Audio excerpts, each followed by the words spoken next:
ঘাড়ে ব্যথা এটি অনেকেই কিন্তু মনে করেন যে এটি মনে হয় একটি মারাত্মক কিছু এবং সাথে অনেকেই দেখা যায় যে ঘাড়ে ব্যথা শোনার সাথেই এমআরআই করতে ব্যস্ত হয়ে যান বা অন্য কিছু। তো এটি আসলে এরকম না। আসসালামু আলাইকুম প্রিয় দর্শক, আশা করছি সকলে ভালো আছেন, সুস্থ আছেন।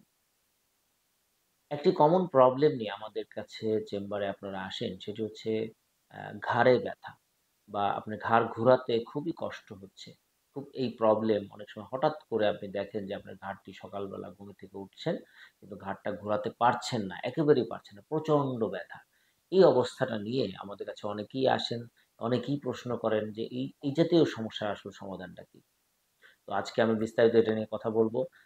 তো সে বিষয়টি বলার আগে আসলে আমি একটু বলে রাখি যে আসলে ঘাড়ে ব্যথা এটি অনেকেই কিন্তু মনে করেন যে এটি মনে হয় একটি মারাত্মক কিছু এবং সাথে অনেকেই দেখা যায় যে ঘাড়ে ব্যথা শোনার সাথেই এমআরআই করতে ব্যস্ত হয়ে যান বা অন্য কিছু। তো এটি আসলে এরকম না।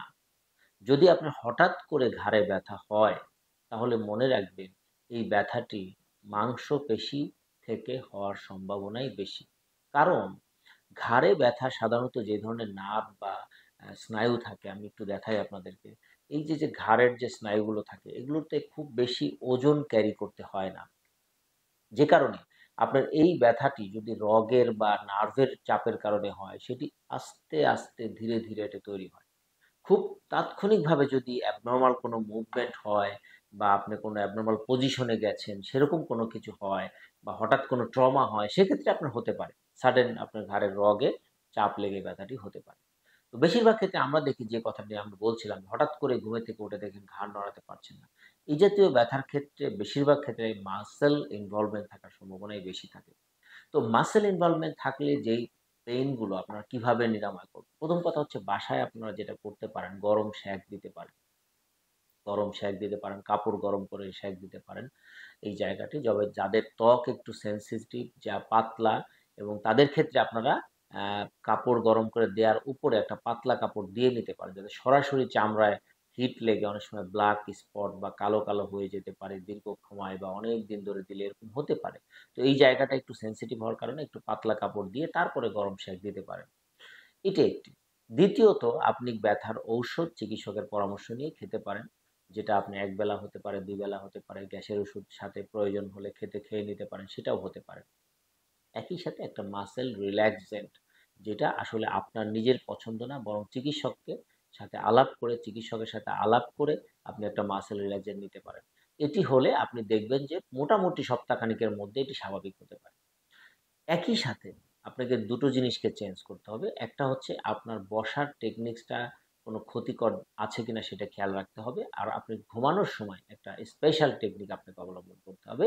সেটি হচ্ছে বালিশটা যদি আপনি চিত হয়ে শোন, তাহলে ঘাড়ের নিচে দিবেন। ইউজুয়ালি আমরা বালিশটা কি মাথার নিচে দিই। তো বালিশটা যদি একটু ভেতরে ঢুকিয়ে দেন, তাহলে ঘাড়ের নিচে চলে যাবে। ঘাড়ের যে ফাঁকা জায়গাটা থাকে, আমরা যখন ঘুমাইতে যাই বা মাথায় বালিশে রাখি, তখন দেখা যায় একটা ঘাড়ের নিচে ফাঁকা জায়গা থাকে। এই জায়গাটা ঘুমের সময় কিন্তু কন্ট্রোল আপনার হাতে থাকে না। এই জায়গাটা যেন ঘুমের সময় আপনার কন্ট্রোলে থাকে, এইজন্য আমরা সবসময় বলি বালিশটা ভেতরে ঢুকিয়ে দিলে এই জায়গাটাতে বালিশ একটা এক্সট্রা সাপোর্ট পেতে পারে। এই অবস্থায় আপনারা ঘুমাতে পারেন। অধিকাংশ ক্ষেত্রে কিন্তু অনেকে আমরা চিত হয়ে ঘুমাই না, অনেকে কাত হয়ে ঘুমাই। বেশিরভাগ ক্ষেত্রে ডান কাত বা বাম কাত। তো যদি ডান কাতে আপনি শোন, তাহলে এই জায়গাটাতে বালিশ ব্যবহার করুন। বালিশটা যাতে এইটুক সাপোর্ট দেয়, মানে নেক সহ আপনাকে সাপোর্ট দেয়, সেই জায়গাটা আপনি এনশিওর করবেন। তাহলে আপনি দেখবেন যে আপনার ব্যথাটা আস্তে কমে যাবে। একই সাথে আমি ১ম এ যেই কথাটি বলছিলাম যে আপনার বসার টেকনিক্সটা, আপনি বসে যদি খুব হামু দিয়ে কাজ করার অভ্যাস থাকে, সেই জায়গাটাতে একটু রিল্যাক্স হয়ে বসে, বরঞ্চ চেয়ারটাকে সামনে এগিয়ে যদি আপনি বসেন, তাহলে দেখবেন যে আপনি রিল্যাক্স ওয়েতে কাজ করতে পারছেন। ঠিক এইভাবে। আমি যেভাবে বসলাম এইভাবে। কিন্তু আমরা দেখি অনেক ক্ষেত্রে আমাদের রোগীরা এই প্রবলেম, কম্পিউটারে কাজ করছে ঠিক এইভাবে। ঠিক এইভাবে যখন কাজ করেন, তখন আপনার নেকটা একটু ডাউন হয়ে যায় এবং হাত দুটো উপরে উঠে আসে, এবং দেখা যায় যে এখানে একটা অল টাইম স্ট্রেস কাজ করে, এবং এর জন্য কিন্তু হঠাৎ করে দেখবেন এরকম ১ মাস ২ মাস চলছে, হঠাৎ করে আপনি ঘুমের থেকে উঠে আপনি ব্যথা পাচ্ছেন। তাহলে শুধু ঘুমানোর কারণেই কিন্তু এই নেক বেইন বা এই ঘাড়ের ব্যথাটা হচ্ছে এরকম না। বরঞ্চ আপনার দীর্ঘদিন যে কাজ করছেন সেটি আপনি সায়েন্টিফিক ওয়েতে করছেন কিনা, এটা খুবই গুরুত্বপূর্ণ। তাহলে খুবই গুরুত্বপূর্ণ যে অভ্যাসটি সেটি হচ্ছে আপনি চেয়ারটা টেবিলের দিকে ভেতরে ঢুকিয়ে হেলান দিয়ে আপনি কাজ করবেন। নিশ্চিন্তে আপনি কাজ করেন। No problem. এই একটা। আর ঘুমানোর ক্ষেত্রে বালিশটা কিভাবে নিবেন আমি এটা বলে দিয়েছি আগেই।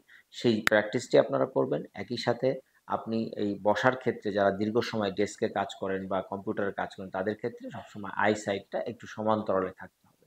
এরকম উপরের দিকে তাকিয়েও যেমন আপনার জন্য ভালো না, আবার নিচের দিকে তাকিয়েও আপনার জন্য ভালো না। একবারে রিল্যাক্স হইতে আপনি চেয়ারটা টেবিলের খুবই কাছে নিবেন এবং দূরত্বটা না 0 হয়ে গেলে ভালো। টেবিল এবং চেয়ারের দূরত্বটা 0। তখন দেখবেন যে আপনি এটা ভালো কাজ করে। তো প্রিয় দর্শক, যারা ঘাড়ে ব্যথায় বা তাৎক্ষণিকভাবে ঘাড়ে ব্যথার যে প্রবলেম নিয়ে ভুগছেন তারা যদি এই চিকিৎসাটি অবলম্বন করেন তাহলে আমার মনে হয় অধিকাংশ ক্ষেত্রে এটা সলভ হয়ে যেতে পারে। তবে কোনো ক্ষেত্রে দেখা যায় যে হঠাৎ কোনো আঘাতজনিত কারণে নার্ভে প্রবলেম হতেও পারে। সেক্ষেত্রে চিকিৎসকের শরণাপন্ন হতে হবে। যদি ১ সপ্তাহ বা ২ সপ্তাহের ভেতরে আপনার এই ব্যথাটির উন্নতি না হয় তাহলে আপনি চিকিৎসকের শরণাপন্ন হবেন। তিনি আপনাকে দেখে পর্যালোচনা করে আপনার পরামর্শ দিবে যে আসলে কি ধরনের সমস্যা আপনার রয়েছে। পরবর্তী ভিডিও দেখার জন্য আমন্ত্রণ। সেই সাথে সকলে ভালো থাকবেন, সুস্থ থাকবেন।